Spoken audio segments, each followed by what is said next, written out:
7 अक्टूबर 2023 को हमास ने जब इजराइल पर हमला किया तो उस वक्त हमास के लड़ाके करीब 250 इजरायलियों को बंधक बनाकर अपने साथ गाजा लेकर चले गए थे। हालांकि इसके बाद समझौते के तहत 100 से ज्यादा बंधकों की रिहाई हुई थी, लेकिन उसके बाद से ही पीएम नेतन्याहू पर बंधकों की रिहाई पर ध्यान न देने का आरोप लगता आया है। लेकिन अब ऐसा लग रहा है कि गाजा में कैद इजरायली बंधकों के लिए एक नई सुबह आने वाली है। वो इसलिए क्योंकि इजरायली अधिकारियों का कहना है कि बंधकों की रिहाई को लेकर हमास के साथ साथ उसकी बातचीत अंतिम चरण में पहुंच चुकी है।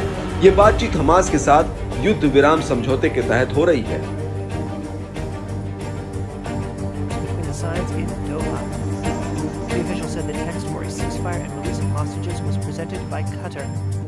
और इसके बदले में हमास इजरायली बंधकों को रिहा करेगा जो पिछले 15 महीने से गाजा में कैद में हैं। इसको लेकर कतर और मिस्र की मध्यस्थता में दोहा में बातचीत चल रही है। इजरायली अधिकारियों का कहना है कि हमास पहले चरण में 33 बंधकों को रिहा करेगा, जिसमें बच्चे, महिलाएं और महिला सैनिक, बुजुर्ग और बीमार हैं।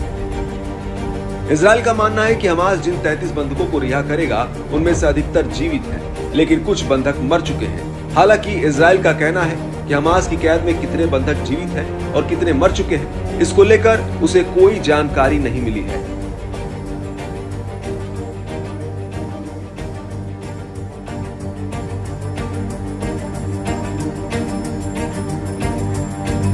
इजरायली अधिकारियों का कहना है कि अगर हमास के साथ पहले चरण का समझौता कामयाब रहा तो वो इसके 16वें दिन दूसरे चरण में बंधकों की रिहाई के लिए हमास से बातचीत करेंगे, जिसमें बचे हुए पुरुष, सैनिक और सेना में भर्ती लायक हुए युवाओं या पुरुषों की रिहाई पर बात होगी। इसके अलावा मृतक बंधकों के शवों की वापसी पर भी बात होगी। लेकिन इस सब के बीच ऐसा माना जा रहा है कि 251 बंधकों में से 94 बंधक अभी भी गाजा में हैं, जिनमें से 34 बंधकों की मौत की पुष्टि हो चुकी है।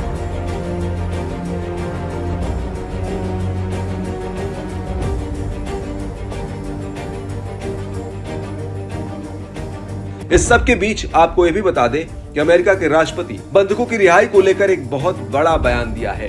बाइडेन ने कहा कि 15 महीनों का लंबा इंतजार आखिर अब खत्म होने को है। अपने इसी बयान में बाइडेन ने आगे कहा कि जिस समझौते का मसौदा हमने तैयार किया उससे बंधकों की रिहाई होगी, युद्ध रुकेगा, इजराइल को सुरक्षा मिलेगी और अमेरिका को फिलिस्तीनियों के लिए मदद बढ़ाने में मदद मिलेगी, जिन्होंने हमास द्वारा शुरू किए गए इस युद्ध में बहुत कष्ट सहा है।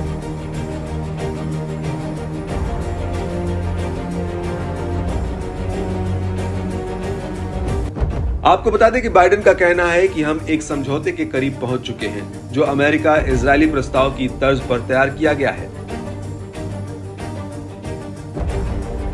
बाइडेन का कहना है कि मैंने पब्लिक सर्विस में अपने कई वर्षों की सेवा से सीखा है, कभी भी हार नहीं माननी चाहिए। इस सब के बीच आपको ये भी बता दें कि हमास और इजराइल पर युद्ध विराम समझौता करने का काफी दबाव है, क्योंकि डोनाल्ड ट्रंप को 20 जनवरी 2024 को अमेरिका के राष्ट्रपति पद की शपथ लेनी है और उन्होंने पहले ही कह दिया है कि अगर उनकी व्हाइट हाउस में वापसी से पहले हमास ने बंधकों को नहीं छोड़ा तो वो मिडिल ईस्ट में तबाही ला देंगे।